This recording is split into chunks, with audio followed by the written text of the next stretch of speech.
आशा के मोती चैनल में ऋषि पंचमी की व्रत कथा। ऋषि पंचमी का व्रत अन्य व्रत उपवासों से कुछ अलग और अनोखा है। इस व्रत को करने की विधि से लेकर इसके उद्देश्य और लाभ भी बिल्कुल अलग और बेहद महत्वपूर्ण है। ऋषि पंचमी का व्रत महिलाओं के साथ साथ विशेष रूप से कुंवारी कन्याओं द्वारा किया जाता है, लेकिन यह अन्य व्रत उपवासों की तरह सुहाग या मनवांछित वर पाने के लिए नहीं किया जाता, बल्कि इसका विशेष प्रयोजन होता है। ऋषि पंचमी का व्रत खास तौर से अनजाने में महिलाओं द्वारा हुए पाप कर्मों को नष्ट करने के लिए बेहद महत्वपूर्ण माना गया है। यही कारण है कि इसे हर उम्र और वर्ग की महिलाएं विशेष तौर पर कर सकती हैं।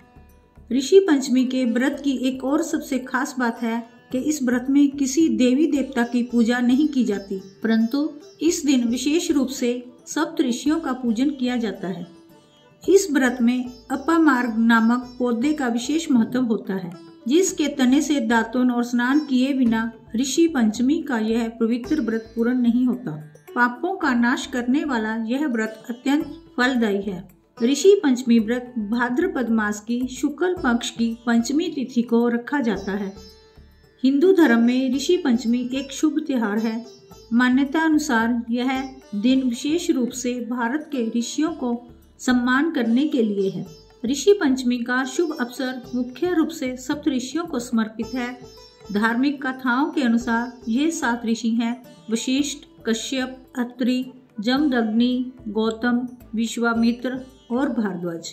कहा जाता है कि ऋषि पंचमी का उपवास रखने वाले व्यक्ति का भाग्य पल भर में बदल जाता है और पिछले व वर्तमान जीवन के सभी प्रकार के पापों से मुक्ति भी मिल जाती है। इस दिन स्त्रियां सप्त ऋषियों की पूजा कर भाग्यवती होने का आशीर्वाद मांगती हैं। ऋषि पंचमी का व्रत हरतालिका व्रत के ठीक दूसरे दिन किया जाता है। यह व्रत नारियों के अटल सुहाग का प्रतीक होता है। ऋषि पंचमी की व्रत कथा।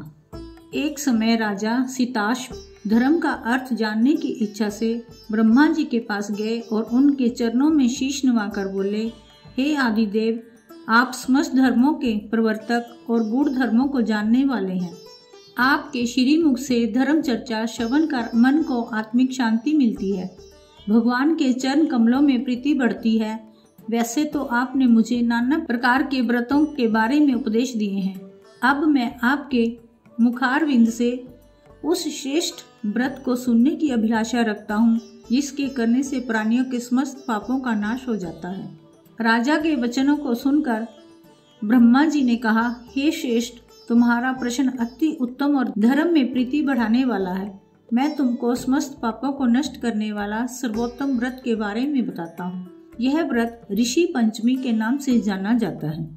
इस व्रत को करने वाला प्राणी अपने समस्त पापों से छुटकारा पा लेता है। विदर्भ देश में उत्तंक नामक एक सदाचारी ब्राह्मण रहता था। उसकी पत्नी बड़ी पतिव्रता थी, जिसका नाम सुशीला था। उस ब्राह्मण के घर एक पुत्र और एक पुत्री 2 संतान थी। विवाह योग्य होने पर उसने समान कुलशील वर के साथ कन्या का विवाह कर दिया। देव योग से कुछ दिनों बाद वह विधवा हो गई। दुखी ब्राह्मण दंपति कन्या सहित गंगा तट पर कुटिया बनाकर रहने लगा। एक दिन ब्राह्मण कन्या सो रही थी कि उसका शरीर कीड़ों से भर गया। कन्या ने सारी बात माँ से कही। माँ ने पति से सब कहते हुए पूछा, प्राणनाथ, मेरी साध्वी कन्या की यह गति होने का क्या कारण है? उत्तंक ने समाधि द्वारा इस घटना का पता लगाकर बताया, पूर्व जन्म में भी यह कन्या ब्राह्मणी थी।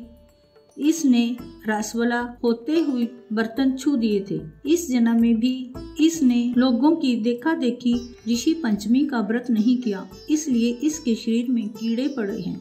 धर्म शास्त्रों की मान्यता है कि रजस्वला स्त्री पहले दिन चंडालनी, दूसरे दिन ब्रह्मघातनी और तीसरे दिन धोबिन के समान अपवित्र होती है। वह चौथे दिन स्नान करके शुद्ध होती है।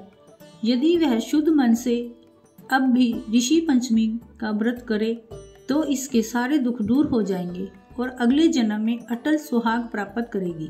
पिता की आज्ञा से पुत्री ने विधि पूर्वक ऋषि पंचमी का व्रत एवं पूजन किया। व्रत के प्रभाव से वह सारे दुखों से मुक्त होगी। अगले जन्म में उसे अटल सौभाग्य सहित अक्षय सुखों का भोग मिला। ऋषि पंचमी सभी वर्ग की स्त्रियों को करना चाहिए। इस दिन स्नान आदि कर अपने घर में स्वच्छ स्थान, हल्दी, कुमकुम, रोली आदि से चौकोर मंडल बनाकर उस पर सप्तऋषि की स्थापना करें।